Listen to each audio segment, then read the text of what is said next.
नाज़रीन, हमारी ख़बर का उन्वान है उत्तर प्रदेश के तमाम अज़ला में दफ़ा 144 लागू, एक जगह 5 लोगों से ज़्यादा इकट्ठे होने पर रोक।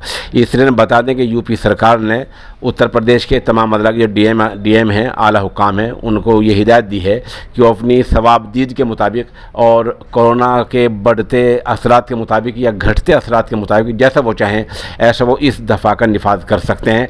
ऐसा कुछ सुनने में आ रहा और ऐसी खबर एजेंसी पर आ रही है।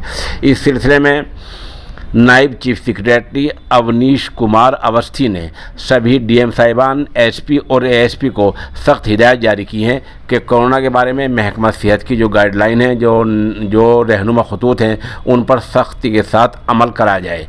उधर एक नए हुक्मनामे में ये भी कहा गया है कि जो आम प्रोग्राम होते हैं उनमें 100 से ज़्यादा लोग इकट्ठे ना होने पाएँ। वज़ीर आला आदित्यनाथ योगी ने आम प्रोग्रामों में 100 से ज़्यादा लोगों के इकट्ठा होने पर रोक लगाने के अहकाम दिए हैं।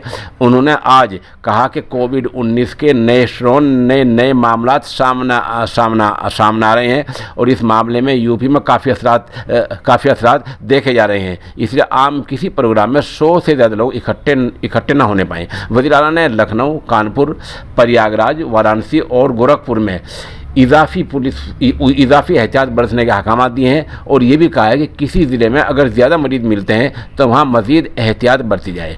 बचाव के लिए लोगों को काबू में रखना ज़रूरी। वज़ीर आला ने कहा कि कोविड-19 से बचाव के लिए लोगों को काबू में रखना और लोगों में बेदारी पैदा करनी ज़रूरी है। उन्होंने कहा कि सोशल डिस्टेंसिंग, यानी जो जिस्मानी फासला है उस पर ज़्यादा ध्यान दिया जाए और इसी तरह जो मास्क है, मास्क लगाने पर ज़्यादा ध्यान दिया जाए। उन्होंने कहा कि कोविड अस्पतालों और मेडिकल कॉलेजों में बेड्स की जो संख्या तादाद है उनको बढ़ाने पर ध्यान दिया जाए। इस तरफ वज़ीर आला ने काफ़ी अहकाम दिए हैं। इसके साथ हम बता दें कि एक तरफ सरकार ये अहकाम दे रही थी और एन उसी वक्त में मगरबी उत्तर प्रदेश के ज़िला शामली कस्बा कैराने में जहाँ नामजदगी फार्म, नॉमिनेशन फार्म भरे जा रहे थे, वहाँ सरकारी जो अमला है वही इन अहकाम की धज्जियाँ उड़ा रहा था। जैसे हम एक अभी तस्वीर आपके सामने पेश करेंगे।